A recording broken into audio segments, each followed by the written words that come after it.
The untold story of the Great Migration from the Jim Crow South to the East, North, and West, now labeled James Crow.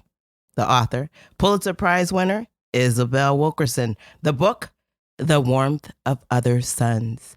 And you're listening to Lit Society. Let's get lit!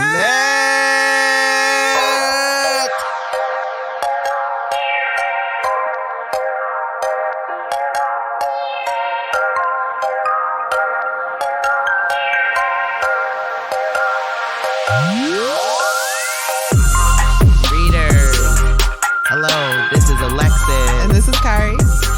And you're listening to a very special episode because today we are revisiting the book, Warmth of Other Suns. Oh, I'm so excited. Now, what's James Crow? You got to explain that to me.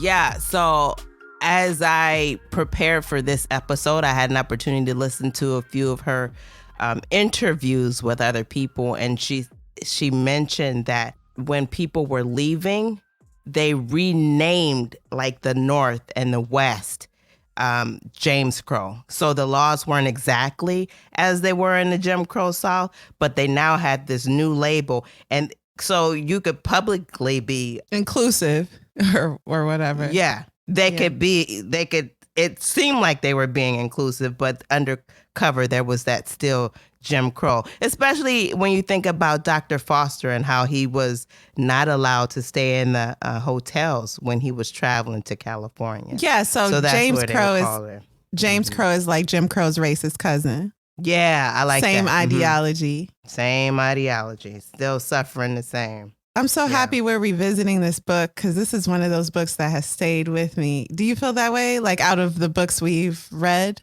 on the show? Yeah, and that's kind of like one of the questions I want to ask you as we've gone through the year. Like when we started this book, we were on the verge of going into COVID. Get out of here. We wow. were on the verge of going into COVID, and we were like, be at home for a few weeks. This is great. We're going to do this, That's right. What were we talking about? Yeah, it was like reality check, and 16 months later, wow. Here we are. Okay. Mm-hmm. But I feel like I've learned so much not only because of this book, but because we've delved into so many other books that kind of head off of this. Yeah, I can think of like period. Black Fortunes, which was your pick. A couple more of your picks. And I know that you have, like I have cast on my list for the future. You're going to make us read The Immortal Life of Henrietta Flack, which I'm looking forward to. Henrietta Lacks. Sorry. Salt, fat, heat, and acid, which is about seasoning. So adjacent. So I really feel like I'm more connected with my culture. It is, right? That's the kind of impression it leaves with you, a connection to your culture. I really appreciated hearing about your grandmother. And you laughed at her, and I think you called her a liar when she said she was a 2-year-old. When I listened back, I said, "Who is this disrespectful grandchild? She's not one of my little friends." But you made it seem like she was. She was like, "No, sorry, Grandma." No. I don't know if you heard, but I was like, "Shut up." Yes. And it sounds a little like "shut up," which is something I say often because I think I'm Little Richard, but I'm not. But yeah, this is a really interesting episode where, like you said, I interview my grandmother. Everybody, interview your grandparents if you can. Yeah. Do it, because their stories, you've heard them a million times, but you wasn't listening. You wasn't listening. Sit down and record it. Yeah, or maybe you didn't hear their stories. Like, for instance, Isabel Wilkerson mentioned that she asked her mom, but her mom didn't share stories with her. Her mother did not share stories with her until she actually read the manuscript to her. And then as she was reading the manuscript to her, her mother would say, well, in Georgia, we did this. Then she could insert herself. And then now her mother has a shrine to Warmth of Other Suns in their home. So it's an appreciation that we have. Is there anything that stands out to you about what you learned that you didn't know before about the Great Migration? Yeah, that it was truly a migration. It was on the level of people leaving one country and traveling to another. the culture was so much different, what they were facing. It's a true migration story. And when you think of the way Black people in certain areas talk, especially our grandparents, they sound like they're from the same area somewhere in the South. When I think of people from Chicago and Milwaukee, a lot of them are from Mississippi and Alabama. And that you can really trace that. A lot of Southerners from Florida moved through the East Coast and farther west, which Louisiana doesn't feel west, but it was west enough where they traveled to Texas. And a lot of that had to do with train lines and transportation at the time. And they took their culture with them and fused it with what Black Americans and other residents were already doing in those areas to create like a new, for real, melting pot. We use that term a lot, but in this sense, it seems more accurate, where it was a blend of cultures blending all into one type of culture, which is really cool. Yeah. Another interview I heard her say that, maybe she said it in a book, I'm not sure, where the train lines determine where you landed. Yeah, that makes sense. Yeah. So that's true. It's just a very interesting book, and it does sit with you. And I think it helped me want to just dig deeper and learn more about this untold story, because I didn't know anything about it. Yeah, I knew my family wasn't a big come from the South. I was very close to my mother's family, and my grandmother was in Milwaukee since she was like 3 years old. So I don't know the story. And granted, I mentioned a few things, but like I said, my grandmother started here, and I'm closer to my mother's side of the family than my father's, so I don't really know their side of the story. So for me, the whole book was a new experience, because I don't feel like I learned these stories, of course, in school. And no, of course will not. Tell you that. What is that about? This is part of the fabric of our country, so it's very surprising that we weren't educated more. So if I, as someone who's out of college, want to educate myself on post-slavery Black American life, what books do I need to read from those that we've read on the show? Well, good grief. I would say definitely start with Stamped. And you can do Stamped at any level. There's a really adult 500-page version. There's a Stamped the Remix, which we featured on this show. Yep, the Stamped the Remix, which is like less than 300 pages. And then the newest edition for children that you could read. And so that is great. And Stamped covers the origins of racism, where racism comes from, because race is the after effect of the racism that was already there. So race was used to justify these policies that were already being put in place. I didn't know that before you made me read that book. So thank you. Yeah, and that's such a great piece from that book, to hear this, to go from that book and then listen to the stories that come from Warmth of Mother's Sons. You can kind of hear, okay, I can see why in the Louisiana area they thought this way, or they felt this way about certain things, and why white was right. Those origins are all there. And so that is just so much information in here that I treasure. And I'm glad I got to know them through this podcast. It's so great. Stamped, and then where else? So you'd be starting with Stamped. Yep, definitely start with Stamped. And then I would say go on to another selection of mine, which was the Black Fortunes. And also, please skip On Her Own Ground. That's okay. Absolutely. I co-sign I know that. It's a movie. What's the movie called?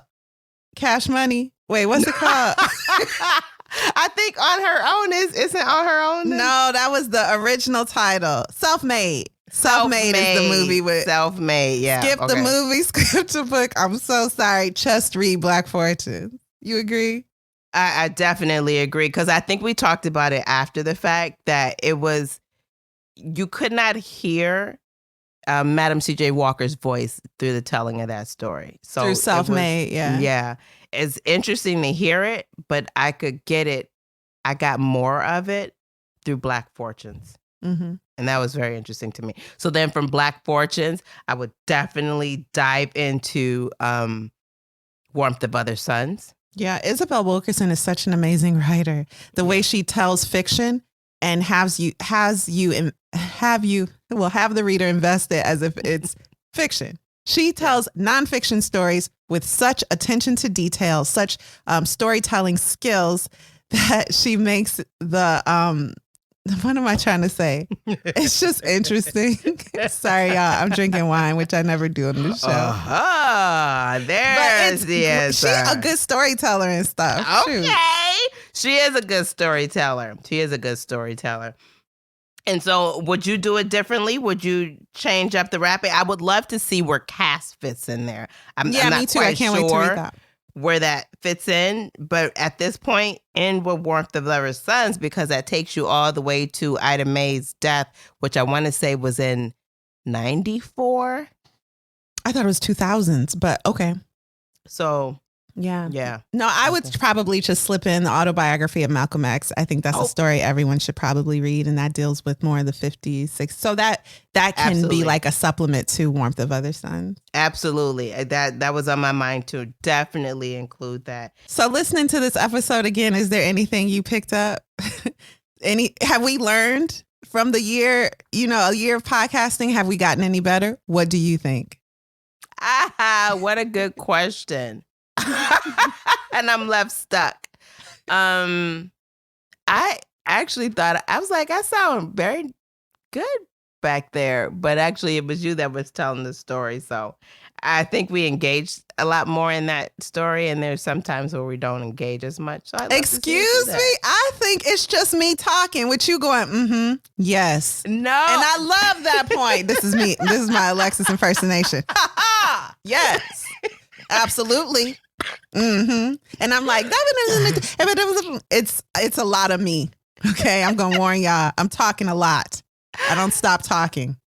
It's a problem. You're retelling the story, so you have to talk. And I just do I not have to breathe? Why am I talking so much? It's a long episode too. Why is this so long? And some details we are going to remove from this replay. So because I'm repeating myself. Go ahead. I was thinking our family stories made it so long, but ultimately your retelling was just the hour. Oh, just. Also, I overtalk you. Also, I confused Lena Horne for Doris Day. Well, I co-signed on that. Shocking. So I'm embarrassed. I said, "Woo." No, you corrected me. I was like, yeah, she looked just like Doris Day. You was like, Lena Horne. And I was like, yeah, Lena Horne too. I said tournaments instead of tenements. Don't I said nitpick. 1820s. They was entering World War II in 1839. No, wrong century. It was a fun retelling. I enjoyed it. Don't be so hard on yourself. Thanks. Y'all forgive me. And on that note, readers, are you ready for the ReLIT? Relighting. Let's burn some books. Wait. I don't think that's what we want to do. We don't want to burn books. Okay, good. But let's get this relit. How about that? Let's do it. Can't wait. I was leaving the South to fling myself into the unknown. I was taking a part of the South to transplant in alien soil to see if it could grow differently, if it could drink of new and cool ruins, bend in strange winds, respond to the warmth of other suns, and perhaps to bloom. From Richard Wright's Black Boy. Okay, so each week, friends, we select a theme to discuss inspired by the book that we're reading. And we're continuing from last week's theme, which was why we left the South. So the part 2 version of this, I had an opportunity. Well, I decided I would reach out to my father's side of the family. Because you and I have never left the South. Right. Never left in the Midwest. I mean, I had an opportunity to speak with my aunt, and I learned a little bit more, but not much. So because she doesn't really know. So what I learned is that my grandfather, who we call Granddaddy, he had like 7 brothers and sisters, I believe, and he was the youngest. And he was born and raised in Sylacauga, Alabama. Them names. Yeah, in July of 1923. And towards the end of his mother's life, she was living in Sylacauga. So that's why my aunt believes that's where he was born and raised. Okay. He quit school at 6th grade and he joined the Army. Mm-hmm. I'm sorry. Come again? Yeah, exactly. You're like, wait, how old are you in the 6th grade? I don't know if you can make that relationship because like in the 6th grade today, you'd be like 11 years old. But here's something that I found was interesting. During World You can do these W words, girl. I believe in you. During WW2. Your ancestors did not migrate from the South for you to be saying WW2. I'm not. I can't do it. Do it. During World War II. That's what I'm talking about. Which was from 1939 to 45. The U.S. allowed men and women 18 years of age and older to join, to enlist. However, they did allow 16 and 17-year-olds to enlist with parental consent. Wow, okay. And then there are also, those that lied about joining the military for whatever reason. So he actually served 4 years in the war. My granddaddy met Granny, that's my grandmother, and sometime in the mid to late 40s, and they met near Fort McClellan. So when he left the war, he came back and kind of was in this Fort McClellan. That's where he kind of stayed. And I understand that's where most of the Black folks were that were in the war, were stationed there. And so they moved to Milwaukee in the mid 40s, and that's like to get good work. To find solid job work. Yeah, for more economic opportunity. Yep. Yeah, I guess there was an economic boom, and so people were making their way that way. And so when he moved there, he started working for Alice Chalmer. I don't know if you're familiar with that. It was a big machining company, and he worked and retired there. But during the time when he worked there, he also participated in the Korean War, which was from 50 to 53. Right. I think he retired from Alice Chalmer in about 1975. So he really had like his whole life ahead of him. After that, he would have been pretty young. His parents owned a grocery store when they were living in Alabama, and they were supposed to be pretty prominent in that area. I also learned a little bit about my granny. Her maiden name was Mattie Powell, and she was born in May of 1923. She actually dropped out of school in the 8th grade, and she died in 1976. But she was born in Newton, Georgia. She had 7 brothers and sisters. They moved to Anniston, Alabama. When they moved as a family, moved to Milwaukee, she ended up working for affluent Jewish families in Fox Point. And so as housekeeper? Yep. Okay. As a nanny. Okay. As a nanny. I asked my aunt, did they return to Alabama? And she said they actually returned often. Couple times a year. They would go at Easter and Christmas because that's when Alice Chalmers had 2-week shutdowns. Okay. And they may have even gone. They have family there. They 3 probably times wanted to see. they had holidays. Big family. And so when I think about that in comparison to the people in the book, a lot of them didn't go back. Right. They just left it behind. So I thought that was interesting. I feel like their situation, I don't know how to say it, but it didn't seem like it was difficult for them. So that was interesting. I think in general, when I think of that time, I imagine they all led hard lives compared to the lives we live now. I mean, being involved in 2 wars, coming out, making a family right away, working in a factory for over 35 years, they were made of tougher stuff. By all means, can I assure you.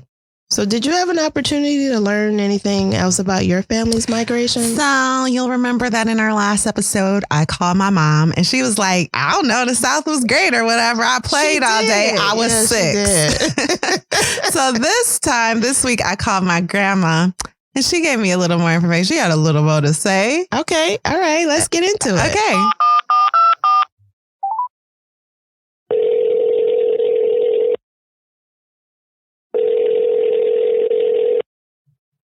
Hello. Hey, Grandma. Hey. How you doing? Good, you. You know what? I come here and look at that number and say Chicago AM something. I said, I don't know that number. And turn around and walk out. Yeah, miss me. So are you busy? No, go ahead. Well, I have this like podcast, which is like a radio show, but you hear it on the internet. And we're reading a book called The Warmth of Other Suns, and it's about when 6 million Black people left the South and moved to the northern states, mostly to get away from like Jim Crow.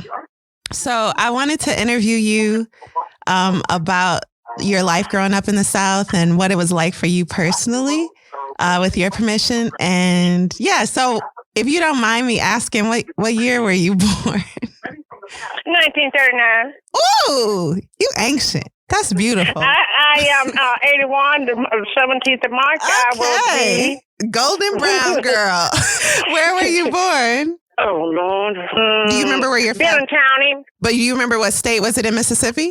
Yeah. Okay. And how was life like for you growing up in the South? How was your school, first of all? Was it like kindergarten, one room. We had one room. Yeah.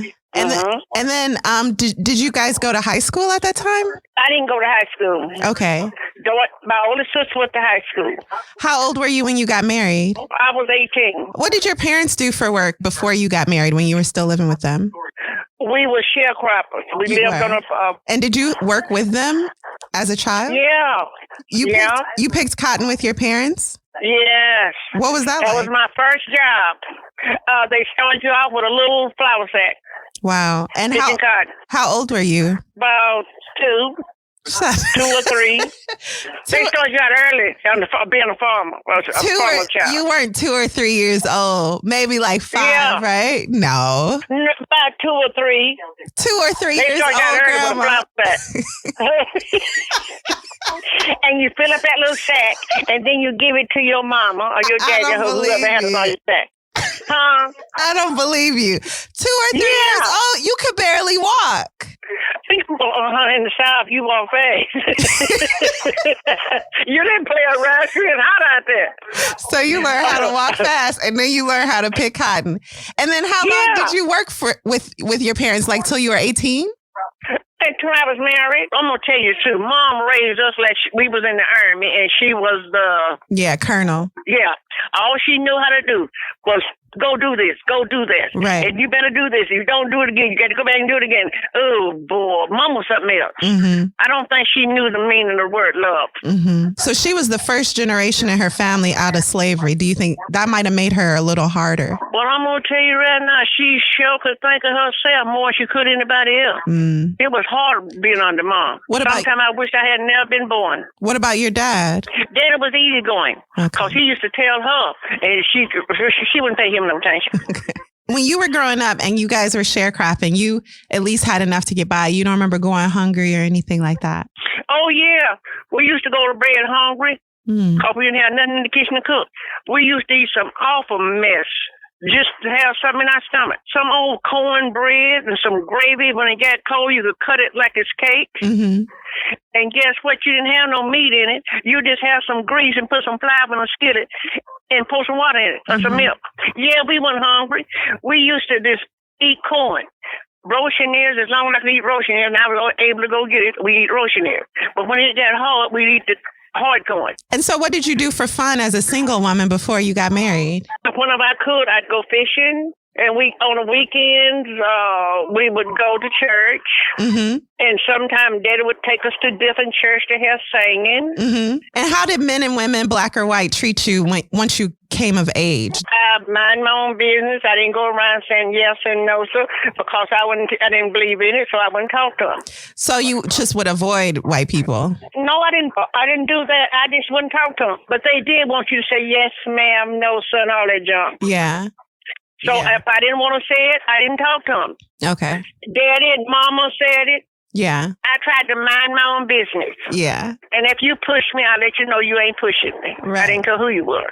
I'm like this. If I don't push you, don't push me. Right. So what made you want to get married?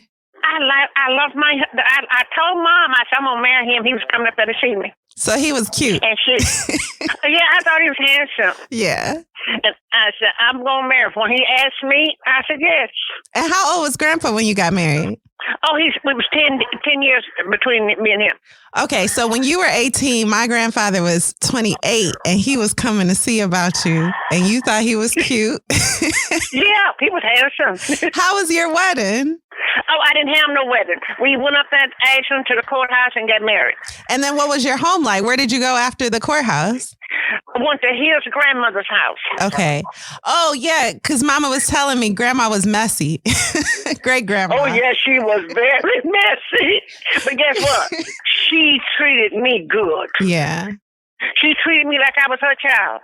Wow. And what made you leave her house? Because I always believed if a person getting married, they should have their own house. Yeah. So we moved it out into our own shack.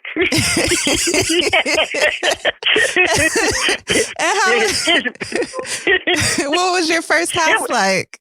A shack. The front room was good. Yeah. But and the kitchen was okay, but the room from there, it was 2 more rooms. It never was finished. Okay, so it was 4 rooms and only 2 were finished.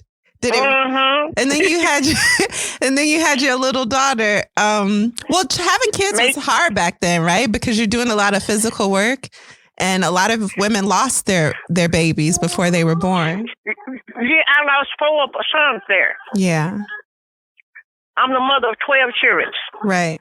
Mm-hmm. But you have 8 that made it. Mm-hmm. If all of my boys had a living, I'd had 9 sons and 3 daughters. Ooh. Mm-hmm. Wow. Okay. So when you had my mom, what made you want to move to the north? You know, I was just used to the South. But Mom gave me enough money. My mom told me they was leaving there. Yeah. And she gave me enough money for getting me a ticket to Illinois. So your mom and I used your mom was living in Evanston already? No, she was telling me that she was gonna come to. They was leaving the South. Okay. Did she ever leave? And so she gave me the money. I came to Illinois, and then shortly after they came. Okay, they did come. So you were all in Evanston. What made you move to Milwaukee? Because our family was getting larger. Okay. And we needed our own home. We couldn't afford those homes in Illinois. Okay. It was too high. So we come to Milwaukee. We could find us a home. Mm-hmm. And what did you do for work when you moved north? Oh, I worked in housekeeping. What did he do? He started out as a carpenter, and then in Illinois, he worked as a book bounder. You know, I remember him playing the piano. He never had piano lessons. How did he learn how to play those instruments? He played by sound. He did, yeah. And he could play anything. Yeah. Harp, anything he could get his hands on, he could play it. Mm-hmm. Yeah, I remember him being really naturally gifted that way. Yeah, all Mama remembered was playing and her pet pig and her pet dog. Yeah, she was little. And she'd go to fishing with me. Yeah. Yeah. So it was a paradise to her. She was just playing all day long while y'all was working. Yeah, she didn't do no work. She don't know about picking no cotton. No.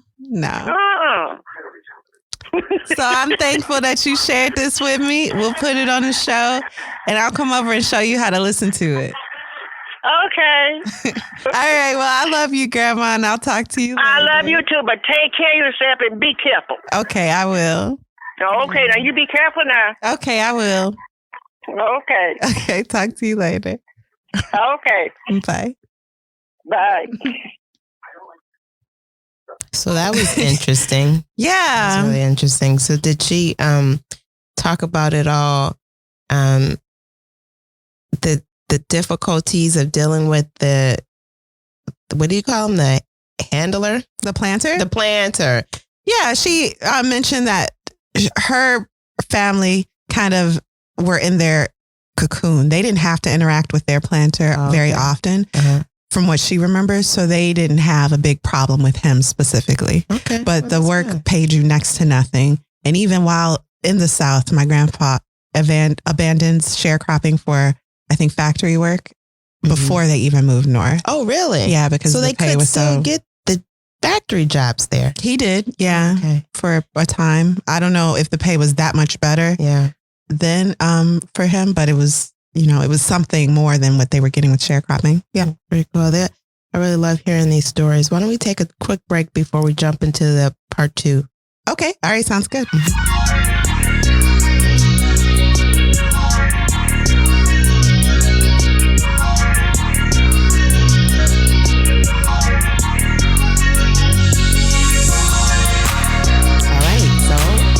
Ready for part 2? Yes. All right, let's get started with this deep dive into Warmth of Other Suns. Okay, and if you readers listening are looking for some context about the author, please refer to part 1, where we give you some background on Isabel Wilkerson. She's a pretty interesting lady. Yeah. Pretty and interesting.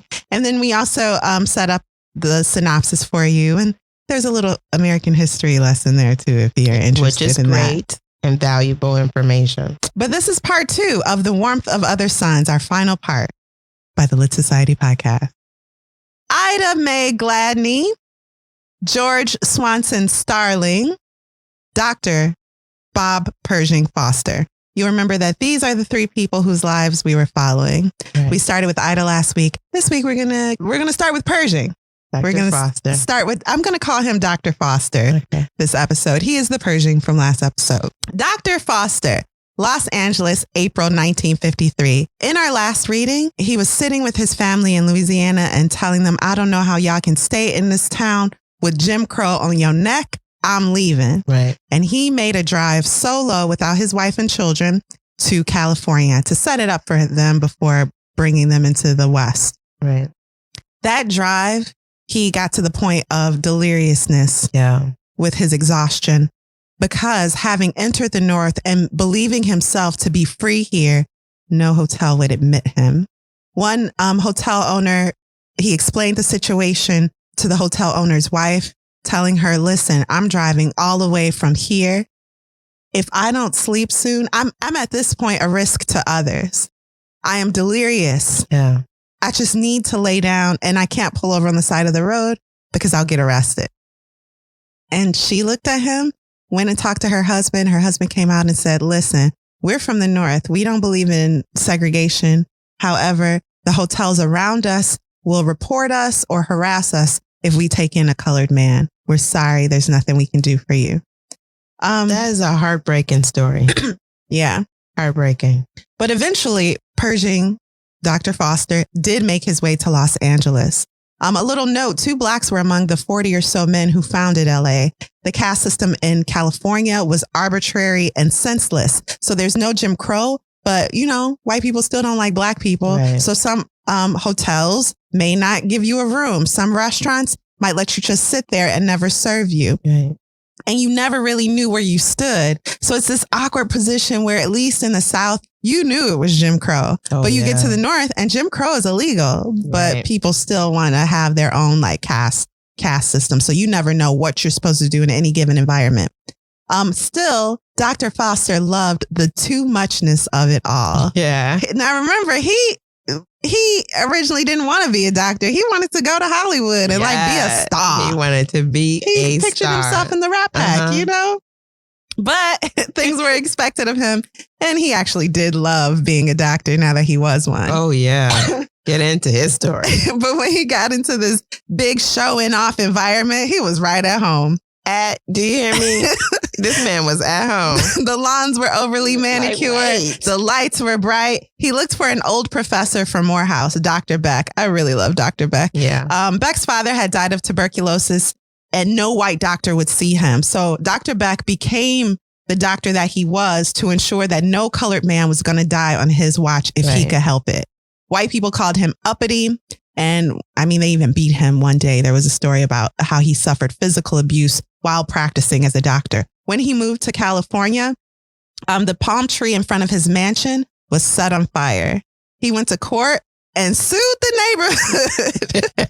So the neighborhoods would have covenants in the North where they all agreed never to let in a Black person. Right. If a white person sold their home to a Black person, the Black person would then face the assault from his neighbors. And it was common actually for white people to break this covenant because you could get more money selling to a Black person who can't find a home anywhere else. Right. So if you come across a, upper class Black person who has the money Why would you not sell to them? You gonna leave the neighborhood anyway. Exactly. You don't care. You know, Get that money. make Get this it. neighborhood black because I'm going to the other side of town. Money, please, bye. So that's what would happen. Dr. Beck bought this mansion from a white family. His palm tree was set on fire, and he sued the neighborhood for their covenant, about their covenant, and he won. Yep. The white families around him were out in a matter of months. Yep. They sold their homes. They packed their families into their cars and left. We should also say that Pershing, a country name. And so now he goes by Dr. Bob Foster. He dropped that. He was like, I'm leaving that. I'm leaving that with Jim Crow. I'm no longer Pershing. I'm Bob. I'm putting it behind me. Yeah. Yeah. But even though Dr. Beck would promise to refer clients to Dr. Foster, Bob knew that he needed his own practice. And in the back of his mind, he's thinking, well, I believe Oakland to be the promised land for me, or the land where I should make my home and plant my roots. So he went to Oakland. And when he got there, the black neighborhood looked too much like the land he was running from. He was not trying to hear that. See? It looked just like the South. And he returned to LA and began living for the first time in his life. 1953, Los Angeles, he had $1.50 in his pocket. It had to be enough to buy equality. He lived in the guest room of Dr. Beck's home, who treated him like a son. Yeah, he was kind to him. Yeah, him and his wife, who had like this Doris Day. What's the lady name? It was Doris Day. Yeah, basically so. she was fine. Yeah, she didn't know how to cook, clean, or do nothing because she was fine. She never had to. Right, she was a beautiful black woman from an upper class family who married a very rich man. And she didn't know how to work, but she knew the social life, and she could throw a party and pick your colors. Did they say Lena Hornish? There we go. She had a Lena Hornish beauty. Yes. Yeah. So she was gorgeous. With more options available in the North, a lot of Northern Black people wanted the best. And to them, that seemed to be the whitest. Yeah. To make a life, Dr. Bob Foster was taking whatever Dr. Beck could give him, but he was also making house calls for the nation, one of the nation's only Black health insurance companies. He would make a house call and collect samples. This is not something a surgeon would reduce himself to, but it's what he had to do to make money. He went to one home and as a Black doctor. Yeah, he went, and he was visiting Black families. So he went to one home, and the husband allowed him to examine him and say, "Come on, baby, it's time for your examination." And the woman said, "I told you I'm not going to let no nigga doctor examine me." Dr. Bob Foster was flabbergasted. This type of alarming discrimination hurt many Black businesses in the North. So interesting because these are things we kind of see today. Yeah, a little bit like crab in the barrel syndrome. Like, I want what's the absolute best because now I have the ability to get it. And the best has always been white. Yeah. So I want to put myself, I don't want to go back to wherever I came from. I want to be better than that. And better is white. Yep. Even in his old classmates from back home who had moved to California, he wasn't seen as the doctor. So there was a large population of people from Monroe, Louisiana, where he was from. And they saw him as the Foster boy. Yeah. I ain't going to go there and be putting my legs in stirrups for the Foster boy. Also, they held long grudges. Yeah. Go ahead. These people was petty. With tea and coffee. Absolutely. Petty cakes. They were all of the petties. I mean, because he was like anything that they remembered, because they had some long memories, they would remember that his parents were in education. Yes. So if his dad ever punished them or his mom gave them detention, they wouldn't go visit him in their adult lives for medical care. They wouldn't do it. If they had, he would have the biggest practice in the world. That's how many people from Monroe had made the trip to Los Angeles. Yeah. So amazing. The thing I love about Dr. Bob Pershing Foster is his resilience. People from back home had long memories. And like we said, them people from Monroe would visit him for his medical services. He'd suggest surgery and they go, "What you trying to do? Buy a new fur coat for Alice?" Yes. These comments stung him. So he decided to find success without the people from back home. While he's struggling in Los Angeles, his father-in-law is booming. I mean, experiencing some of the biggest successes of his life. His father-in-law is his biggest rival. Remember, he's the head of the University of Atlanta, the graduate school for Morehouse and Spelman. This is the man who's seen as the head of his family because Dr. Foster's children barely know him. They've only basically lived with their grandfather, Right. Dr. Clement. Was he a doctor? It don't matter. I don't know. He was very successful. Mm-hmm. He wasn't a doctor. He wasn't. Okay. He won a seat in public office, a landmark victory that earned him a profile in the New York Times. And the irony shook Pershing. Yeah. This man had remained in the South, staying in Atlanta, had ridiculed Dr. Foster for wanting to leave. And now Pershing was like taking scraps, taking urine samples. He's a surgeon, going to people's homes and experiencing racism from his own people. An experienced surgeon. Yeah. Who had helped in the war. Yep. And here he's come back home and is collecting urine. Oh, that's insane. A little for $7. Oh yeah, which was like he got $2 extra if he brought the urine cup back. Is that what it was? I mean, wow. Yeah. Yep. But he didn't let this opportunity go to waste. He made sure that every client or every patient that he visited for this Black health insurance firm was converted into his patient. Mm-hmm. Because again, he was an excellent doctor.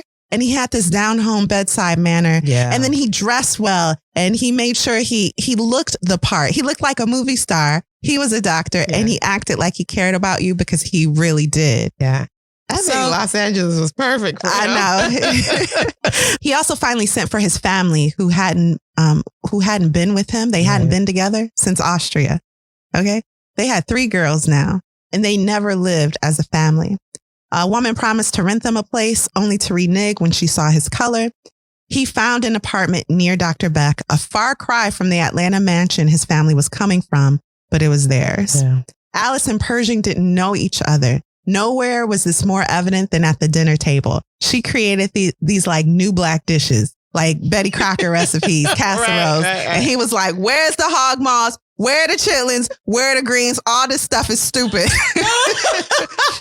His family was paying the price for separation. She would say, the children don't like that. And he'd say, a child likes what his mom cooks him, and you gonna cook what I like. Yeah, absolutely. Alice wouldn't enter society. They had like a social circle that you had to pay membership to be in, which, still exists today. Oh, yeah. And this Jack and Jill, I think, is one of those. Yeah. And so this like Southern royal, since she was coming from basically Black Southern royalty, her mother did buy her admission into this social circle, but she wouldn't enter society until they had a proper house. She knew the importance of starting on the right foot to progress them, 1955, he's finally allowed admittance at a local hospital. So that's the thing with the doctor. If your patient needs surgery, you need admittance rights at the hospital to be able to work on your patient. Yeah.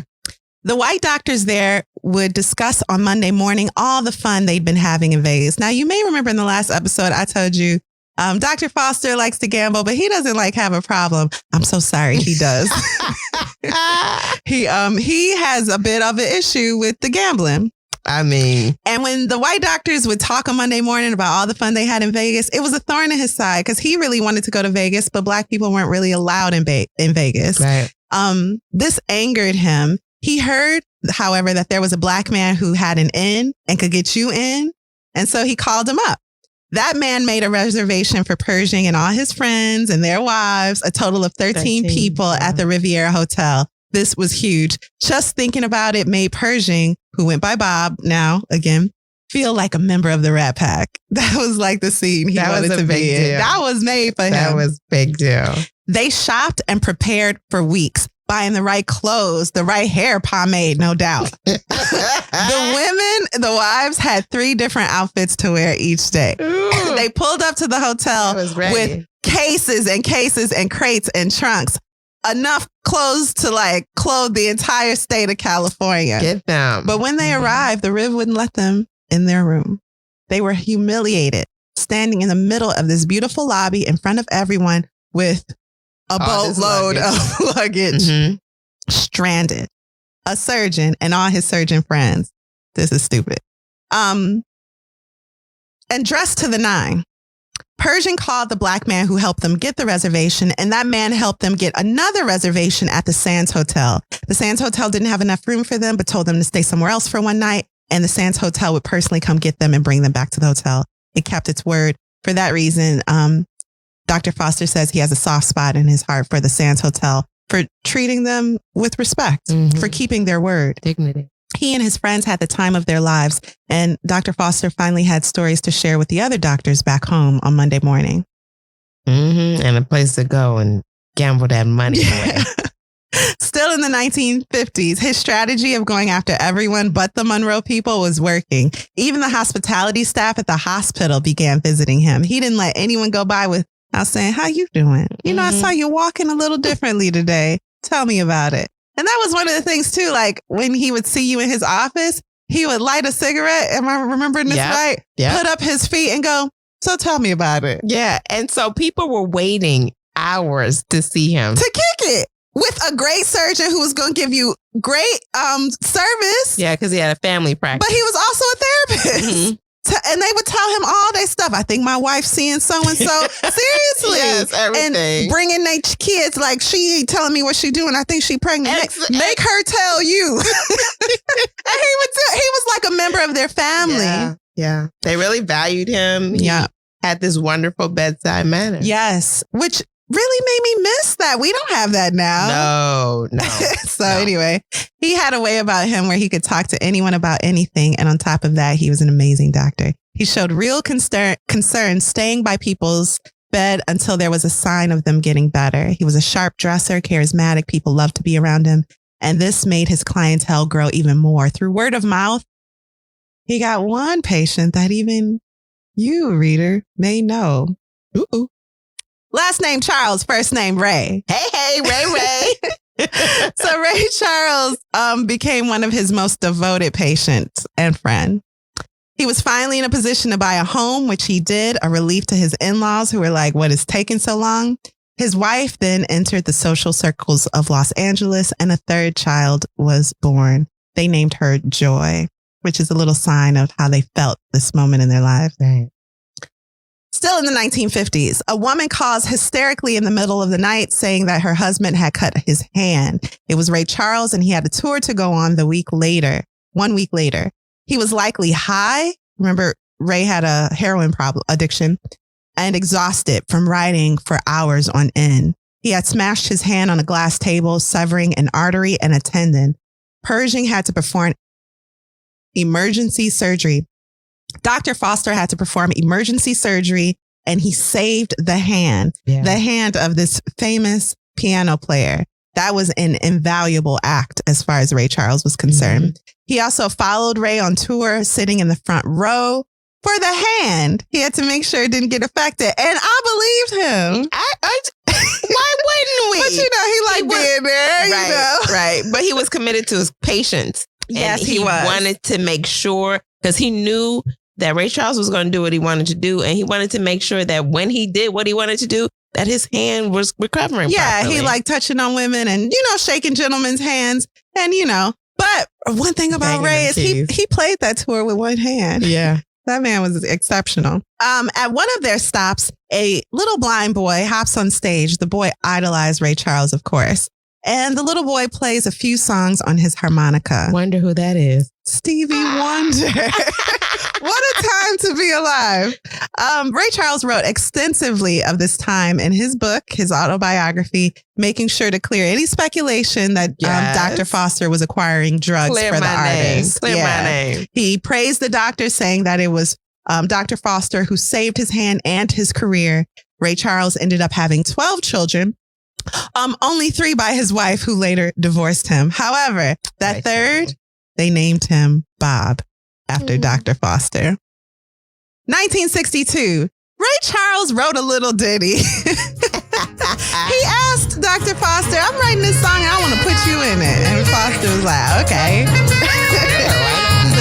Have you heard that song?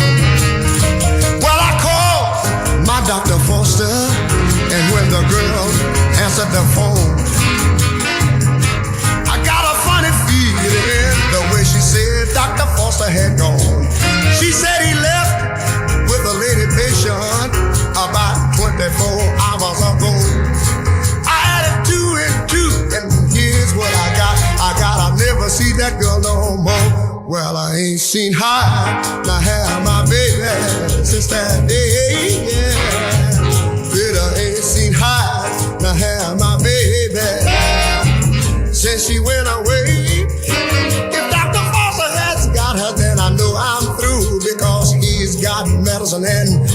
22, I ain't seen hide my hair now, baby, since that day.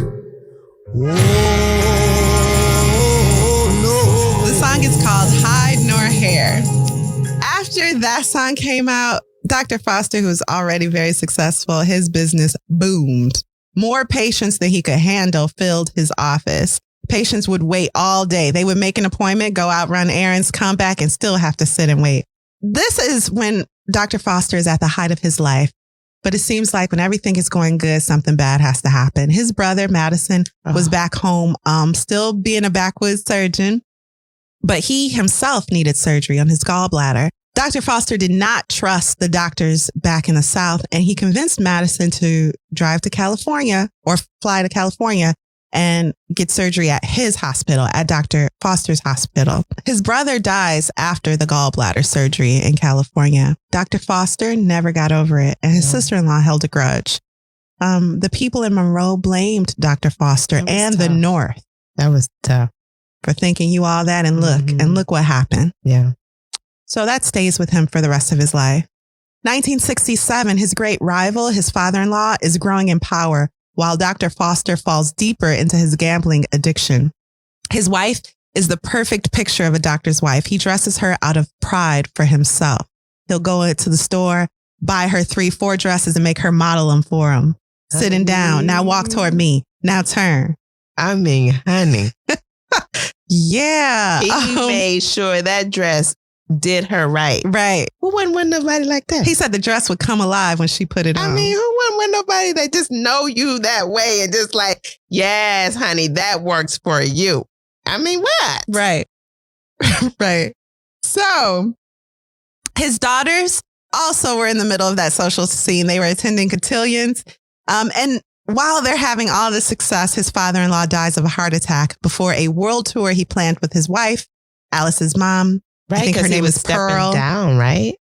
Or I think he was still going to be the head of the school, actually. This trip. Mm-hmm. Yeah. But once he dies, they're forced out of that president's mansion in Atlanta. Yes. And Alice's mom has to come live with them in Los Angeles.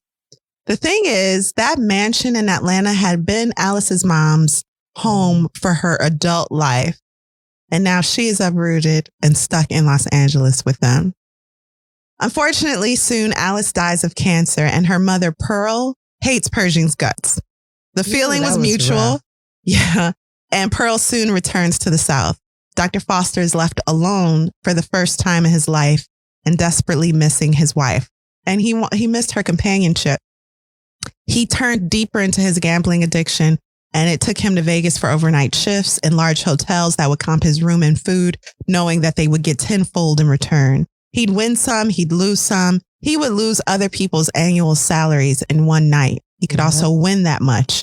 Back home, he crashed his Cadillac, not because he was drunk, but because he had always been a bad driver. This was not a good moment in Dr. Foster's life. He closed his private practice in favor of simplicity and began working as a staff doctor at a VA hospital. One day, a white female patient complained about one of his examinations. He had fled Jim Crow South and had managed never to cross a white woman, even getting a kiss from one at a dinner party. Now, working a job he didn't even need, he would face what he had escaped. The hospital moved him to an undesirable corner of the building, and his every move was scrutinized. His health began to fail him, and he was forced to retire. It should be noted there was no misconduct on his record, according to the hospital. Right. An old patient reminisces about his bedside manner years before he retired, and this is what she says. Another migrant named Melissa Briley did not fully grasp it until she had to go into surgery herself. She was in her mid-40s at the time, a social worker in Los Angeles who had gone to Spelman with Alice. She was anxious about going into the hospital. Robert did the surgery and the surgery went well, but later that night, her blood pressure shot out of control. She was on the verge of having a stroke, which could have killed her or left her paralyzed. The hospital tried to get her blood pressure down, but had no success.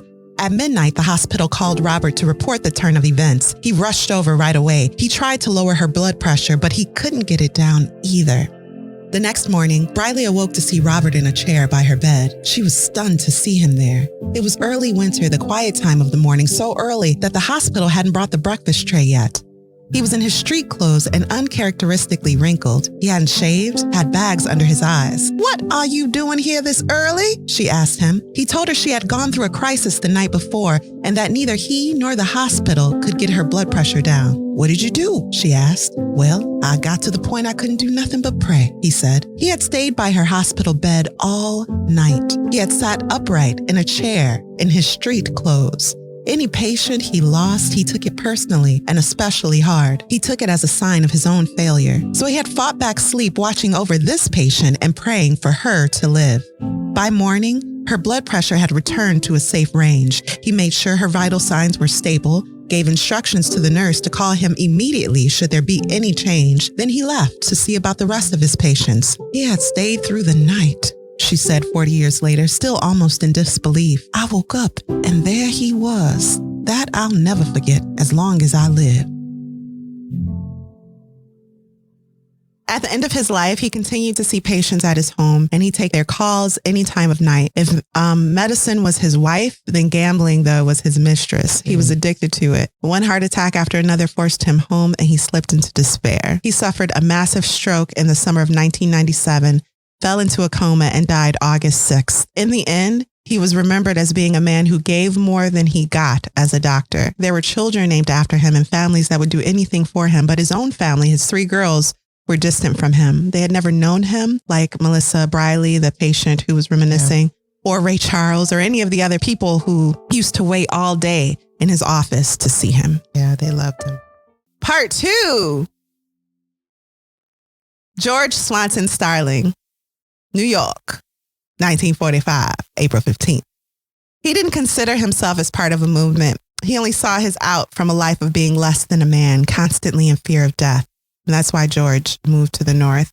He tried to walk like he had seen it all, like everyone else did in Harlem. In a way, in a life or death sort of way, he had seen it all. George found a job right away working for the railroad. That is a difficult word. That was because this is because he moved right in the heart of World War II. This occupation exposed him to women and to alcohol and did little to help his already troubled marriage. He was a coach attendant, being paid less than his white counterparts, but still making much more than he would have as a fruit picker back home. Race relations in the city were at their worst during the draft riots of 1863. During this time, the descendants of freed slaves in the 1820s, about 10,000 people, were being lynched and beat and harassed, mostly by Irish immigrants. They set fire to an orphanage and dragged a black coachman out of his home, hanged him, and then dragged his body through the streets by his genitals. Disgusting.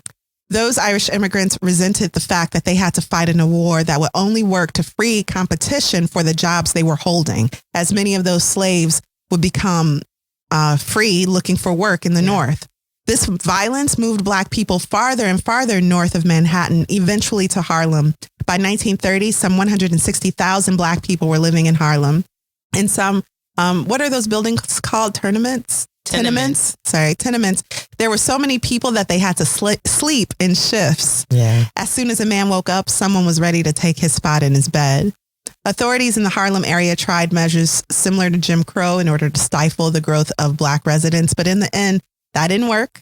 Not because white people were more tolerant, but because they were more pragmatic. And like we said, you could get more money from a white renter or even, a Black renter or a Black buyer because they had fewer options.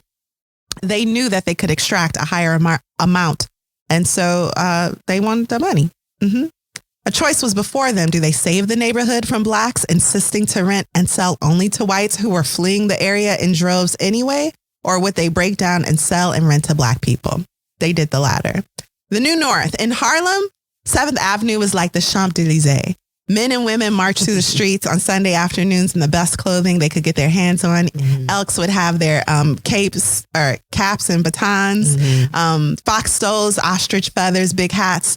They were the bell hands and like laundry ladies back home. And in the North, they could dress the way they saw themselves. Yeah. Black luminaries lived in close proximity. Langston Hughes, Thurgood Marshall, W.E.B. Du Bois for a period, Paul Robinson, Duke Ellington, and even Richard Wright, who maybe felt he outgrew Chicago, were all living in the same area. It's crazy. George was nowhere near this like Sugar Hill gang, but he saved up and found a brownstone in Harlem to buy. He put down a payment and sent for his wife, Inez, who was still in the South. He spent time at the Savoy Ballroom. It had a marble staircase. Ella Fitzgerald was the house vocalist. Greta Garbo would be there, and plenty of people from the South were there to run into. It was like a family reunion every weekend at this club. Unlike many ballrooms, such as the Cotton Club, the Savoy always had a no discrimination policy, and the clientele was 85% Black. Although sometimes it was even, but he loved being here. He loved really sinking into New York life. Yeah, he loved that life. So George finally sent for Inez and had plans for her to open a beauty shop because remember she went to beauty school. Right. Mm-hmm. She became a nurse to spite him. She hates him.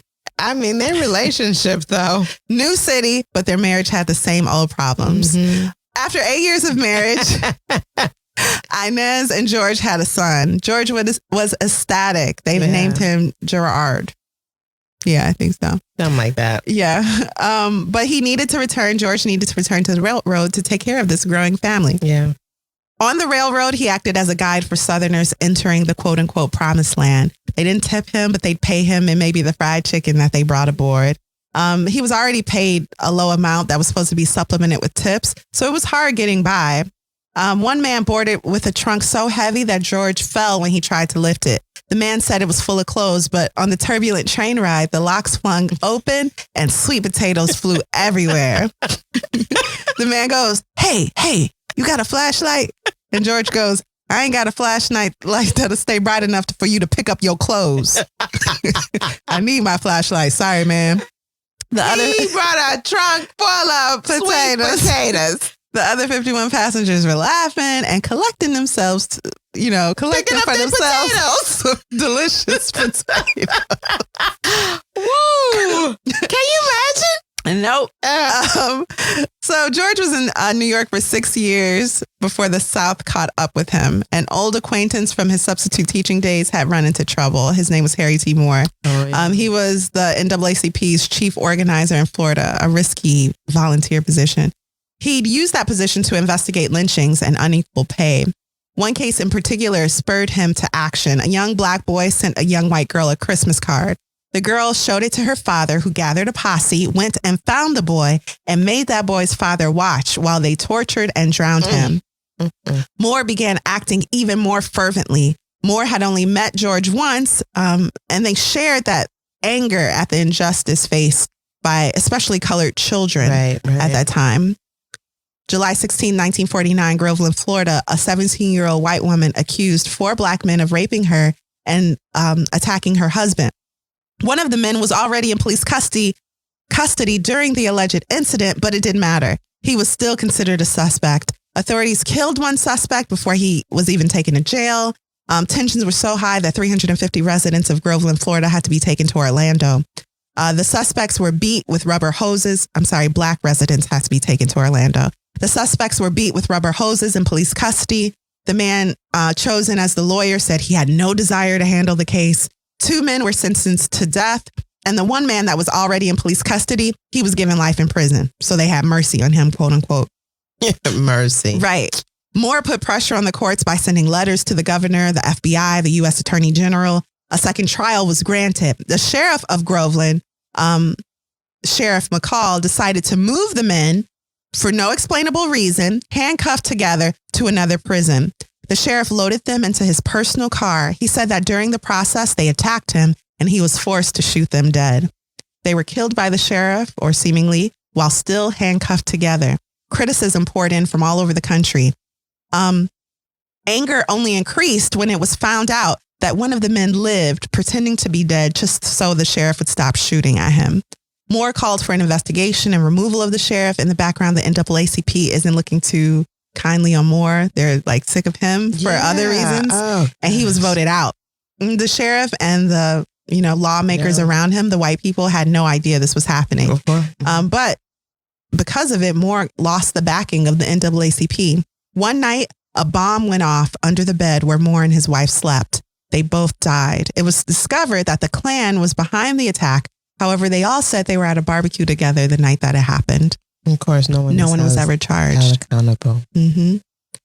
1950, still with George Swanson's Starling. In 1954, him and his wife Inez had a girl. I don't know how these people that hate each other keep having kids. Jay's married. Also, a relative in the South dies, unfortunately, and her daughter comes to live with him. That daughter, that's right. Yeah. Mm-hmm. And he treats that girl, her name's Pat, like a daughter. Yeah. And she seems really sweet, actually. Mm-hmm. Pat comes to live with them and tells Inez that Jared, her son, does drugs when Inez is at work. Wait, he was 12. He was 12 doing, I believe, heroin. Yeah. Inez, for her, Jared is her entire world, and she is disgusted that anyone would ever say something bad about him. And Inez is miserable. She's like, yeah. But she has her own level of issues. Yeah, exactly. So Inez, George's wife, forces Pat, the girl who, just lost her whole family, forces her out of the house, not caring where she had to go. She began living with a stranger. Fortunately, it was a church woman who let her live with her until she got on her feet. All through her life, she stayed like a daughter to George. Right. And Jared grew up an addict. George begins collecting money for bombed southern cities as the civil rights movement takes off. He starts discreetly telling Black passengers that they legally no longer have to move to the Jim Crow car. They sent their 13-year-old daughter to the South, George and Inez, to learn her roots, as many Black families do. And what happened next is something they could not have expected. She came back pregnant, 13. This was the most difficult period for the family. I mean, whoa. Sorry that was delayed, but I mean, no. whoa. And George thinks of the girl in school that said she was pregnant with his baby once. Yeah. He never told anyone this. The baby was stillborn and he was relieved. He thought of him and Inez before they were married. Yeah. They wasn't that pure. And he thought all of this was something like karma. Yeah. So when his daughter got pregnant, so did his mistress. George is like, he's... Insert mistress here. George was living the life in New York. So Inez, her 13-year-old daughter, and her husband's mistress are pregnant. These pregnancies crush Inez's spirit. Mm-hmm. The son is born from the mistress, and his name is Kenny. Kenny only ever knew his father, George, from afar. When George tried to get back at his father by marrying Inez all those years ago, it seems he was only getting back at himself. Inez eventually dies of cancer. From the moment her mother died giving birth to her, Inez was a woman with no champion, no consoler. She'd poured herself into Jared, her son, and he was an addict, with everything that came with it. So she died miserably. Yeah.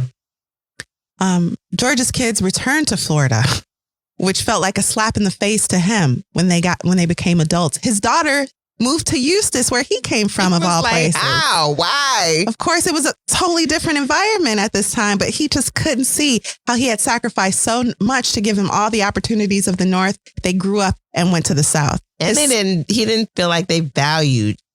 Well, I think you said that because they didn't even do anything with school or anything. Right. And school was so important to him. Yeah. His son moved to Miami, where he fell deeper into drug activity, becoming a big time dealer with cars and wads of cash. They were both George's biggest disappointments, having never found their way. Victims of the migrants' forced devotion to work instead of home life, where they could have provided direction to their abandoned children. Mm-hmm. His daughter would die in a car accident before George passed away.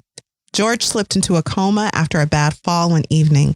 His son flew from Miami to see him, but the sight of his father in that condition stuck with him, and he died a few days later, also before George. George was the last of his nuclear family, which started out of spite. He never awoke from his coma and died in September of 1998. Part 3. Ida Mae Gladney. Oh. Remember, she's our lady. Our lady. Our Chicago lady. Right. Chicago, October 1937. The train station felt busier than their entire hometown. They had to sleep upright and eat whatever they brought with them from home on their way north. Chicago was the first city Ida had ever seen, and it looked like heaven to her. But they were making their way to Milwaukee. Milwaukee, November 1937. Ida Mae's husband, George, began looking for a job. Jobs were hard to come by for Black people, and many were turned away at the door, and some companies publicized the fact that they had never and never would hire Negroes. Ida Mae knew she was pregnant before she left Mississippi. However, it was impossible to hide her situation now. She didn't trust doctors in the North. She was told that they strap you to the bed. And she didn't want none of that. So her plan... True, so I don't want that either. True. Her plan was to deliver her baby in Mississippi at the hands of a midwife. So she left the North as soon as she arrived, but by coming with her husband and making sure that they at least got settled with her sister and her sister's husband, she solidified the fact that George, her husband, could not leave her in the South as so many husbands had left their wives. And just forgot about him. So that choice kept their family together forever. So Ida Mae had her baby in Mississippi as she had planned. But when she returned north, it was not to Milwaukee. Her husband had never found work and instead had moved to Chicago. They lived in a basement flat before moving to the top floor of a 3-flat building in Bronzeville. They didn't know it, but they were living in one of the most segregated cities in the nation, a position that Chicago would hold for decades that you and I definitely see now. Yep, still today. Sunday, July 27th, 1919, a black boy named Eugene Williams was swimming. Don't know where that came from. was swimming along on a raft in Lake Michigan when he crossed an invisible race line and was drowned by white boys who threw rocks at him. Blacks demanded that the white police officer on the scene arrest the boys. The police officer refused and instead arrested a black man based on a white man's accusation at the scene. This began the worst race riot Chicago has ever seen. 2 white men were killed walking through a black neighborhood. 2 black men were killed walking through a white neighborhood. A white laundromat worker was killed. Another white peddler was killed. White people dragged. Okay. Black people off of public transportation and beat them. White gangs stormed the Black Belt and Bronzeville, setting homes on fire. The riots lasted for 13 days and killed 38 people, 23 black and 15 white. It didn't end until a state militia subdued it. Riots were to the north what lynchings were to the south. Yeah. Same thing, new name. Still with Ida Mae, 1938. Her days were spent with her youngest children as her husband, her very pious husband, was at work. And one of her older girls was even in school already. So she was lonely. One day a woman visits bringing wine, a drink Ida had never had. And Ida drank and was drunk when her husband got home. She was drinking it like juice. Ida was drunk. Slurring her words. She was so ashamed. Obviously, it was clear to her husband, George, that she needed more worldly knowledge. She needed to be less naive. And this is the thing. The flood of black Southerners threatened this fragile class system amongst black people. Right. Many people felt this way. They didn't know how to act. The list. You remember there's an actual list of things they should not do. Do you have that? How not to wear soiled clothes on public transportation. No scarves. Not hanging out of the windows. Not wearing handkerchiefs or hanging wet clothes on front porches. This is stuff that they used to do in the South, and they brought it to the North, and people was like, what is this country nonsense? Don't have your events in the front yard. It was a list. That sounds fun. However, no. Black publications tried to publish a list of etiquette rules. Ida was grateful for these tips, honestly, but resolved never to change who she was deep inside. She kept her Southern drawl, refused to change her name, and chose to sang Southern spirituals in church. So Ida Mae was going to stay Ida Mae. She might class it up a little for you. Just a little bit. Only if she wanted to. Back home, you could get killed for trying to vote or even more likely turned away from the polls. In this atmosphere, though, open members of the Klan rose to positions in Senate, reinforcing white supremacy and denying the ban of even lynching. By the way, footnote, lynching was only successfully made a federal crime last month, Alexis. Yeah. Yeah, over 6 decades after Emmett Till. It's been presented more than once. Yeah. And failed repeatedly. However, in the North, blacks were being courted by white Democratic politicians who saw these new migrants as their opportunity. Ida voted for the first time and Roosevelt won his 3rd term. Chicago, 1939. It was terribly difficult for her husband, George, to find work. He had even worked on the back of a truck that delivered ice. Many companies said that they would hire black workers. However, they couldn't because their white workers would storm out. And they were likely telling the truth. As it turns out, Jim Crow in the South was affecting the entire economy of the nation because lower to middle class whites couldn't ask for more money, knowing that there was this cheap labor out there that had no choice but to work for pennies. And Black people were always going to be paid significantly less. So if you want to argue, we'll just give your job to a colored worker. Northern factory owners understood this and used Black workers to break strike lines. Therefore, Jim Crow was hurting everybody's pockets. This also solidified a wide wealth division amongst the races. White workers mostly took professional jobs so as to not compete with workers of color, and Black workers were forced to stay in menial and unskilled employment. George finally did find work at a Campbell soup plant. 1939, Ida Mae. Black women were at the bottom of the economic hierarchy in the North. They were the last to be hired even after foreign immigrants, and so many had to resort to a slave market. Do you remember what that is? Yeah. It's similar to what you might find at like a Home Depot now, where people are just waiting in line for work and you go and you bid on jobs. So I feel like when I lived in Georgia, I was like 18, 19 you did this. years old. Yeah. And I did that. You would just go and kind of hang out in front of this. And can I just say, you are not 60 years old. No. This is a thing right now. I was 19. I was 18. And you were picking strawberries? Yeah, we went into, I think it was fruit and vegetables in this plant that we went to. And we just get dropped back off when the work is done. Yeah. And I would go out there several times a week. And that's how I got my work until I got a real job. Well, not a real job, but a steady job. Sure. One day, Ida found out that a husband and his wife on the far north side of town was looking for a girl to replace their cleaning lady. Their cleaning lady was like out of town for a couple weeks. And so Ida was like, I'd be happy to take your position. When she arrived, it was more money. It was, steady. Yeah. When she arrived, the wife worked in the floor under the apartment. And the husband was in bed when Ida arrived, which she thought was weird, but she just started about her business. Ida's really about minding her business.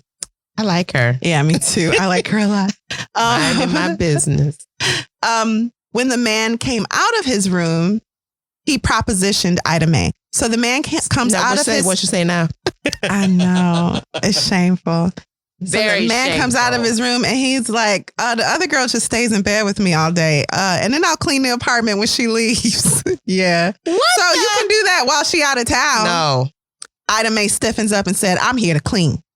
She cleaned that one day and missed out on the rest of the week's pay, but she didn't care. She was both mad at the man and the girl who had recommended the job. She couldn't wrap her mind around how you could do something so degrading. Yeah. She did eventually settle into a job as a hospital aide with an excellent bedside manner at a local facility. Ida, being from Mississippi, went to the funeral of Mamie Till's son. Mamie Till had sent her son to Mississippi and he came back disfigured, swollen. Emmett Till is his name. It could have been Ida's son laying in that casket with an eye hanging out of his socket. You want to hear about Cicero? You know about Cicero, right? Cicero is historic, world renowned for being crazy racist. Yep.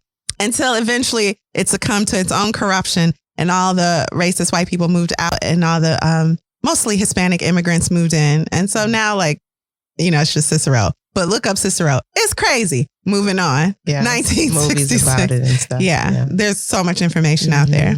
Ida Mae, 1966, sees a man speaking and he's saying something good and she wants to get closer to him, but the crowd is crazy and the atmosphere feels vaguely dangerous. And Ida Mae is about good sense. So she decides, I'm just going to listen a little bit and I'm going to go home with my baby.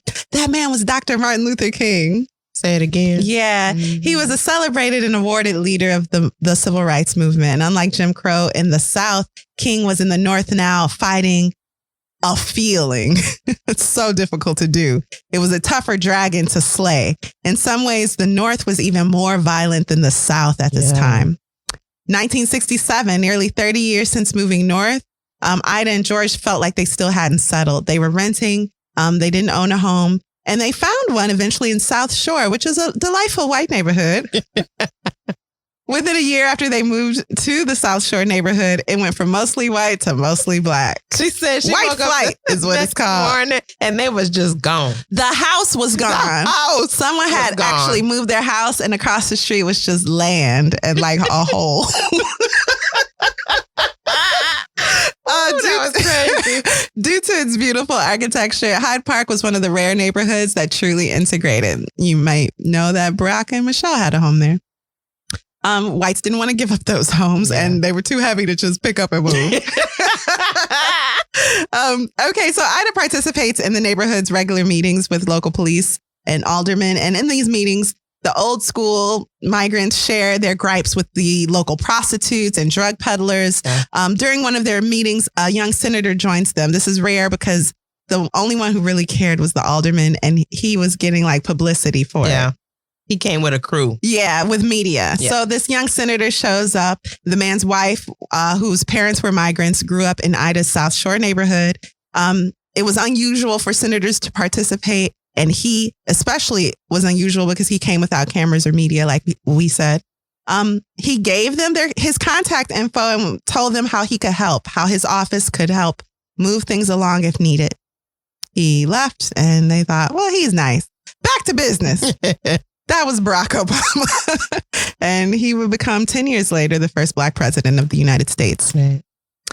Now we get to the end of Ida's story. Ida moved to the north with the lowest of expectations out of our three distinguished citizens. And she also had the least amount of opportunities of the three. In the end, though, her life was the happiest. And what's more, she outlasted all of them. She died peacefully in her sleep in September of 2004. She was in her room in her 3-flat home, filled with her children and grandchildren who all loved her and kept close to her and kept her bedroom as it was when she was alive in memory of her. And because they didn't have the strength or the heart to disturb the room where their beloved Grammy Ida Mae slept. Yeah.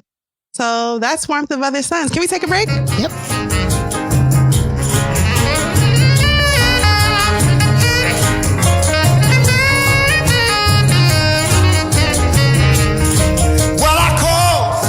Dr. Foster, and when the girl answered the phone,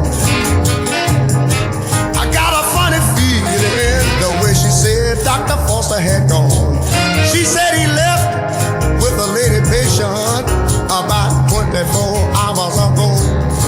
I added 2 and 2, and here's what I got. I'll never see that girl no more. Well, I ain't seen her, now have my baby since that day. The lazy, laughing South, with blood on its mouth. The sunny-faced South, beast-strong, idiot-brained, the child-minded South. Scratching in the dead fire's ashes for a Negro's bones. Cotton and the moon, warmth, earth, warmth, the sky, the sun, the stars, the magnolia-scented South. Beautiful like a woman. Seductive as a dark-eyed whore, passionate, cruel, honey-lipped, syphilitic. That is the South, and I, who am Black, would love her. But she spits in my face, and I, who am Black, would give her many rare gifts. But she turns her back upon me, so now I seek the North, the cold-faced North. For she, they say, is a kinder mistress, and in her house my children may escape the spell of the South. The South by Langston Hughes. And we're back. Okay, we are. What a story. Yeah. What did you think of The Warmth of Other Suns? And would you recommend this book? Okay, I got to tell you, it was long. It was long. And I This listened. episode or the book? The book. Or both? Okay, I'll say both. Yeah. But the book was long, but it has so much information in it. I learned so much in the telling of these stories. I was moved by the way she retold these personal stories and included events about factual moments that were occurring at that time. As I was listening, I could remember wondering, is she going to include this? This kind of happened around that time. And then a few sentences later, she would bring it up. She would bring it up. So I feel like it was very well written and worth reading more than once, so you can just fully digest the stories and hear the themes of their struggles as they're coping with the life they had in the South and this new life in the West or North or East of where they were. So Yeah. I really appreciated it. It was well written, and I would definitely read it again. It made me wish I had an opportunity to learn more about my family's history. Oh, that's my take. How about you? What's your final verdict, and what do you recommend it? It can be hard to write a book of a historical nature and to provide enough context where a novice can pick it up and understand fully the depth of it. I thought Isabel Wilkerson did an amazing job of giving you context along with the stories. Yep. In the epilogue, she tells us the lengths she went through to verify what was told to her. She even took a drive that Dr. Foster made from Louisiana to California. She did that with her parents. Yeah. And her mom was going, you can really see how he would be delirious here, and imagine what he felt here. And she really took her time with this book. She did just an excellent job. She really You don't did. have to know anything about American history, about Black Americans, to pick up this book and be fully educated on the Great Migration. Yeah, absolutely. So I would say I would definitely recommend this book. I loved it.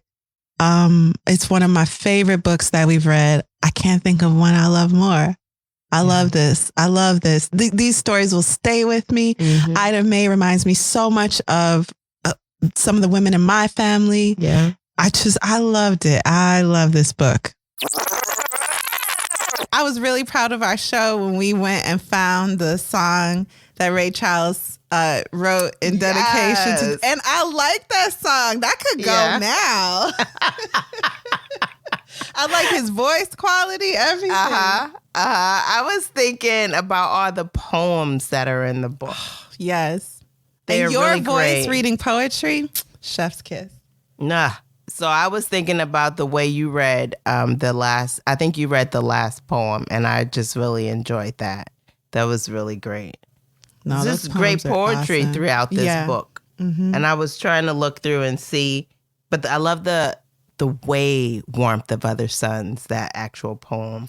Yeah, Richard Wright. Yeah. Mm-hmm. It was a lot of his works in this book, right? And Langston Hughes. Yeah, we've been saying we're going to have a poetry, episode. We need to jump into that. Yeah, we need to do it. Think about how that could be done, but I think that would be fun. Mm-hmm. Yeah. Very engaging. Yeah. So that's pretty cool. Oh, one thing I really appreciate in this book is the juxtaposition between success and happiness, and how success on paper does not equate to happiness, which we know, Yeah. but it's so interesting, and it makes a bigger impression when we talk about people's lives and how that translates into how they feel on their deathbed. Yeah, I was hearing a review where a woman said that the book kind of falls off in the second half, where she's like searching for information, and I didn't feel that way Not at at all. all. I felt like it was very complete, and it's their complete lives here, and it was complete follow through. And she told them where she's leaving you on a cliffhanger in Dr. Pershing's life or in George's life, and then she's going to Right. visit Ida. So she keeps you interested through Yep. the end. She's a great writer, and that's why she won a Pulitzer. Yeah, it makes sense to me. Makes sense to me. So there we go. All right, friend. Well, I'll see Okay. you after this vacation. Next time. Enjoy. Okay.